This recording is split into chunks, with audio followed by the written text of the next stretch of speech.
What is a resource-based economy? I'm sure you've all heard about it, but a resource-based economy is entirely different than anything that has ever existed in the past. Most decisions were made by kings, politicians, statesmen, but nothing based upon resources. To better understand the meaning of a resource-based economy, picture an island somewhere in the South Pacific. And you really want to know how many people can that island support and to what degree can the extravagance of the island be maintained. First you have to know how much wood there is, how much water, how much arable land. Once you do a survey of the resources of that island, that can best be the method for determining how many people it will support. If the materials do not exist, you can only design a culture based upon the materials that do exist. You can only grow food based upon the arable land area and the water surrounding the island, the fish, crustaceans, all the other things. And if you have an agronomist on your island, or a series of them, they can advise you as what is best to grow in that tropical region. So you really need technical competence in order to arrive at decisions that make sense. You cannot arrive at decisions that make sense by consensus, by asking people what they want. You have to find out what the island has to offer. And that's what you can determine the future by. All other systems will fail. Politicians have opinions about everything and information about nothing in particular. Therefore, you understand that the decisions are not made by the majority of people, they're made by the majority of people that have technical competence, that have information in the areas you wish to excel in, and methods of scientific scales of performance. If you have 1 million sincere people that have no technical competence, I can assure you nothing can be accomplished. So you have to ask the questions, can we build a society of sustainability? If you have no information as to the availability of resources, you cannot undertake such a project. Suppose you have a shortage of resources. That's the function of research labs, to make alternative materials that will substitute for lack of materials. Technicians do not tell you what to do or how to live. They merely carry out the function of designing elevators, transportation units, bridges, housing systems. They do not tell people what to do, what to think, or how to live. That's a mistake that most people make. They think that a resource-based economy has technicians that also tell you what lifestyle to use. No, they don't. The resources determine that. All that the technicians do is build a system that can utilize those resources for the benefit of all the people involved. It has to be global.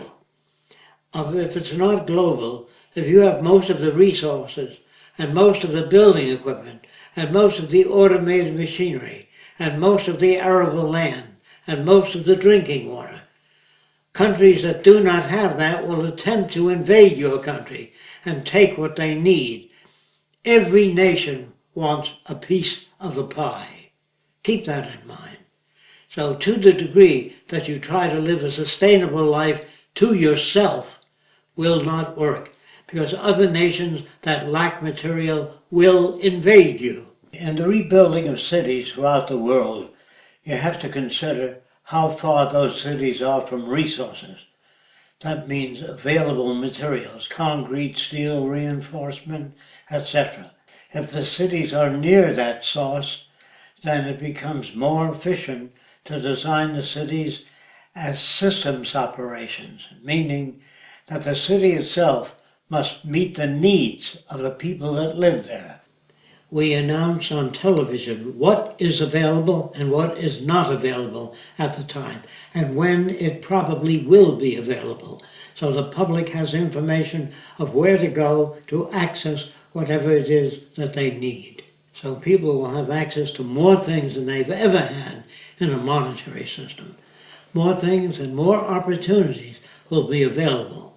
All of the cities are designed to utilize a minimum amount of energy for maximum service.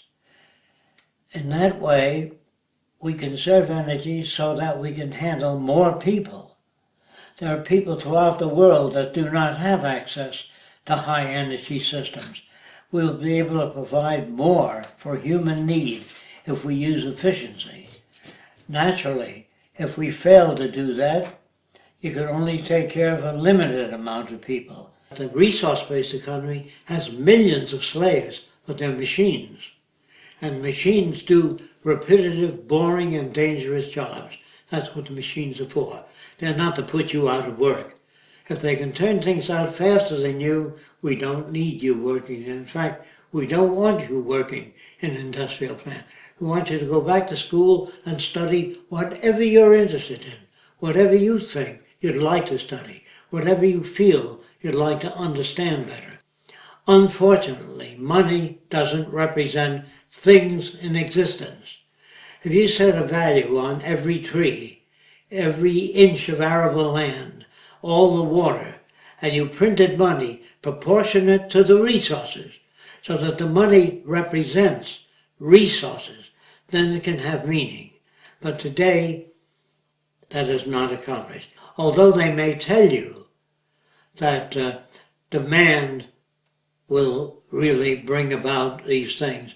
No, demand doesn't bring about the things, available resources do. And if money doesn't represent available resources, it has no basis for social management. When you live in a false society that bases its wealth upon money, then that society itself will collapse eventually, not because I say so, because it's not based on physical reference. In a resource-based economy, where production and automation can turn out more goods and services, there's no need to use money anymore.